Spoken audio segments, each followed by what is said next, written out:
হয়। স্বর্গের স্থান সূক্ষ্ম এবং নরকের স্থান হলো স্থূল। স্বর্গে অমৃত আছে এবং স্থূল সংসারে মৃত আছে। সূক্ষ্ম শরীর এবং সূক্ষ্ম সংসার সজীব মনোময় এবং সচেতন হওয়ার জন্য মৃত নয়। অতএব সূক্ষ্ম শরীর এবং সূক্ষ্ম সংসার মনোময় এবং চিন্ময় হওয়ায় অমৃতময়। যে মৃত নয় সেই অমৃত। যেমন যা জ্ঞান নয় তা অজ্ঞান। অ অক্ষর নিষেধার্থক নম যুক্ত মৃত সমান হচ্ছে অমৃত। যে মৃত বা জড় নয় সে অমৃত।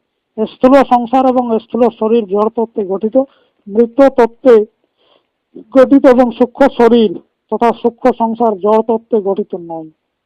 সূক্ষ্ম শরীর এবং সূক্ষ্ম সংসার সর্বদা মনোময় হওয়ায় তাতে জড় তত্ত্ব এবং মৃত তত্ত্ব নেই।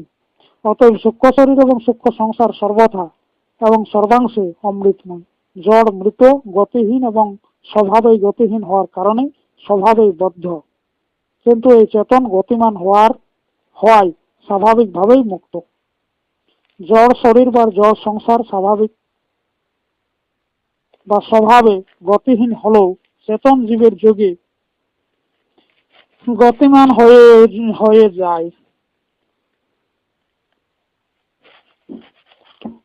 এইভাবে সচেতন, গতিমান এবং সজীব আত্মা স্বরূপে মুক্ত এবং আনন্দময় হলো জড় শরীর।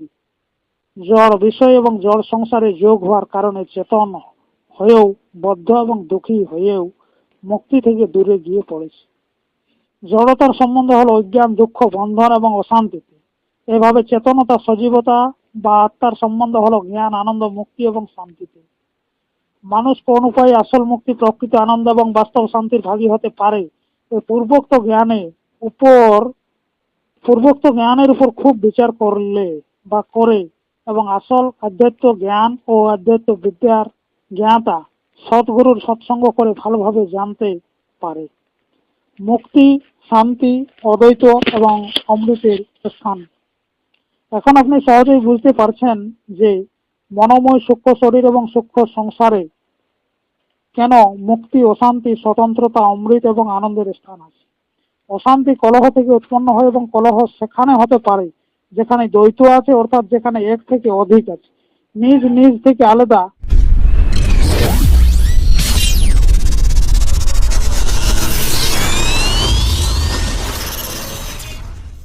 আচ্ছা, এ প্রকট বা প্রমাণিত হয় যে তালি এক হাতে বাজে না, ঝগড়া বিনা দুয়ে হতে পারে না।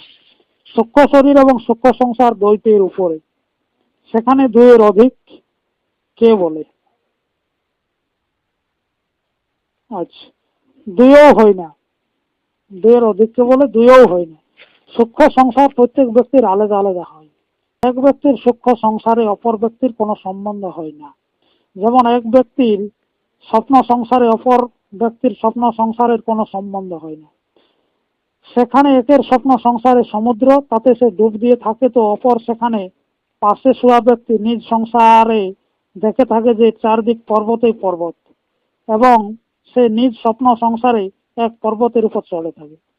সেখানে ওই একই স্থানে শোয়ার পরও দুই মানুষের স্বপ্ন সংসার বা সূক্ষ্ম সংসার এক নয়। দুইয়ের স্বপ্ন সৃষ্টি আলাদা আলাদা হয় এবং এক অপরের সংসারে বা স্বপ্ন শরীরে কোনো সম্বন্ধ নেই। স্বপ্ন সৃষ্টি বা সূক্ষ্ম লোক এবং সূক্ষ্ম সংসারের রচয়িতা, দ্রষ্টা এবং শাসক কেবল আপনি। সেখানে বসে আপনি সর্বথা স্বতন্ত্র। আপনার মনোময় সূক্ষ্ম লোকে আপনার স্বপ্ন সংসারে অপরের কোনো সম্বন্ধ নেই। সেখানে সূক্ষ্ম শরীর এবং সূক্ষ্ম সংসারের একমাত্র স্বামী আপনিই। সেখানে আপনি অত্যন্ত মুক্ত এবং স্বতন্ত্র আছেন। কিন্তু এই স্থূল সংসার বা স্থূল শরীরের সম্বন্ধ তা পরেও আছে। এই স্থূল সংসার এবং স্থূল সৃষ্টি ব্যষ্টির নয়, সমষ্টির কল্পনা এবং রচনা। এর স্বামী কেবল এক ব্যক্তি নয়, অনেক ব্যক্তি।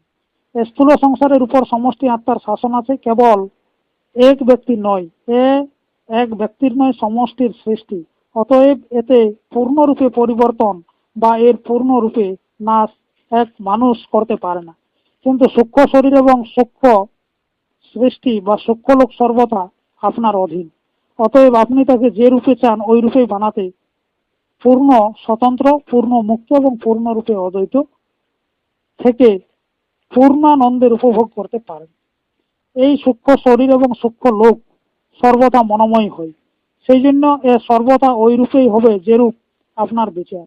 যদি আপনি এ মানছেন যে যমরাজ এবং মধবী ঈশ্বর বা ভগবান অবশ্যই আছে, তাহলে এ আপনার এই কল্পনার অনুসারে সেখানে থাকবে এবং আপনার অপার দুঃখের কারণ হবে। আপনি যদি এক প্রভুকে মানেন এবং নিজেকে গোলাম ভাবেন, তো ওই সূক্ষ্ম লোকই যেখানে আপনি সর্বদা স্বতন্ত্র, নিজই বিচারের দ্বারা নিজ কল্পনার পুতলি দ্বারা জ্বালাতে যাবেন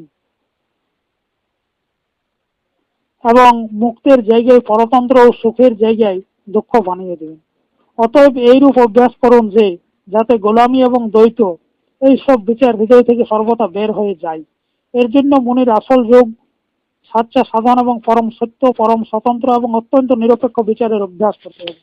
আসল অধ্যাত্ম বিদ্যায় আসল সুখ, বাস্তবিক মুক্তি এবং প্রকৃত শান্তি দিতে পারবে। কথা এই যে যখন আসল আত্মজ্ঞান হয়ে এই স্থূল সংসারও বদল করে আমার জন্য নরকে স্বর্গ হয়ে যায়, তখন সে সূক্ষ্ম লোকে একমাত্র কেবল আত্মার অধীনে, যে একমাত্র কেবল আমার কল্পনা, তাকে আমার বিচারের সাথে পরিবর্তিত হতে কিছু দেরি লাগতে পারে না। একে যে তত্ত্বে বুঝেছে সে শান্তি এবং মুক্তির পাশে পৌঁছেছে, এতে সন্দেহ নেই। এরপর হচ্ছে আশ্চর্যের কথা। আশ্চর্য এই যে লোক বা যারা সংসারকে মিথ্যা এবং কাল্পনিক মানে এবং এটাই জানে যে দুঃখ সুখ সব নিজ কল্পনার কারণ, সে লোক বা তারা এই সব জেনেও, এই সব বুঝেও স্বর্গ নরক যমরাজ এবং যমদূতের কেন কল্পনা করে বসে আছে? এই জন্য কি যে যখন এ শরীর ছেড়ে স্বপ্নের মতো বা স্বপ্ন সংসারের মতো সর্বদা মনোময় এবং কল্পনার সংসারে পৌঁছে, তখন ওই সময় তার কল্পনায় রচিত যমদূত আসে এবং তাকে ধরে মেরে নিয়ে গিয়ে নরকে ফেলে দেয়। একই আশ্চর্যের কথা নয় যে আপনি এরূপ জ্ঞানী নিজই কল্পনা থেকে নিজ নিজ কল্পিত যমদূত দ্বারা ধৃত হন এবং নরকে গিয়ে দুঃখ ওঠেন। এই কথাকে তত্ত্বে বুঝুন বস, আজ থেকে আপনি নরকের ভয় থেকে মুক্ত হয়ে পরম শান্তিকে লাভ করবেন। সোয়া মানুষ যদি স্বপ্নের বাঘে কাটায় চিৎকার করে, তো আশ্চর্য নয়। আশ্চর্য তো এই যে জেগে যাওয়ার পরেও আপনি চিল্লিয়ে থাকেন এবং মলম পট্টির জন্য ডাক্তারকে ডেকে থাকেন। যদি কোনো নির্দয়ী ধরে আপনাকে কারো হাতে বেচে দেয়,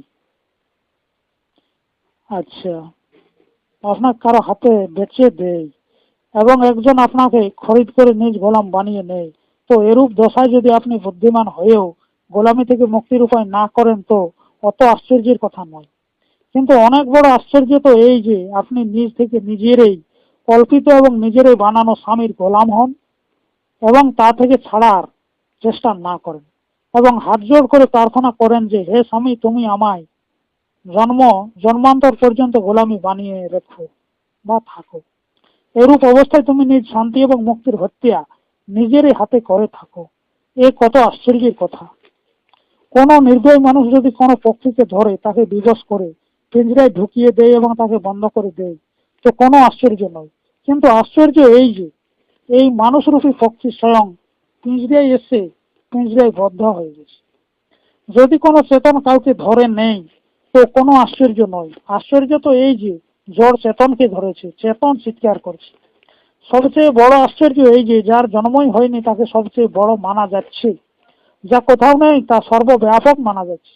যে এক দুইয়ের হত্যাকারী নয়, বরং একদিন সবকে মারবে এবং অনন্ত তথা অসংখ্য লোককে মেরেছে, তাকে করুণাসাগর এবং দয়ালু মানছে।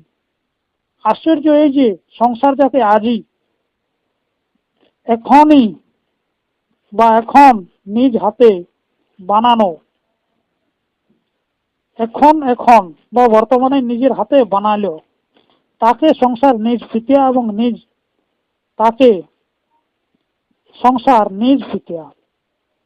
এবং নিজ বানানোর অধিকারী মানছে। আশ্চর্য এই যে প্রকৃত তোমার বাপ, ওই বাপের পূজা প্রতিষ্ঠা করছে না, পূজা করছে তার যে বাস্তবে কারো বাপ নয়। যে কারো বাপ নয় সে সবার বাপ হয়ে সবার দ্বারা আদর সৎকারের ভাগী হয়ে থাকছে। আশ্চর্য এই যে এই সংসার যার জন্মই হয়নি, যে জন্মাই না তাকে মানছে, এবং যে জন্মেছে, যে আছে, তার নিরাদর করছে। এরপর বিচার করুন সৎ বিচার বস্তুটা কি।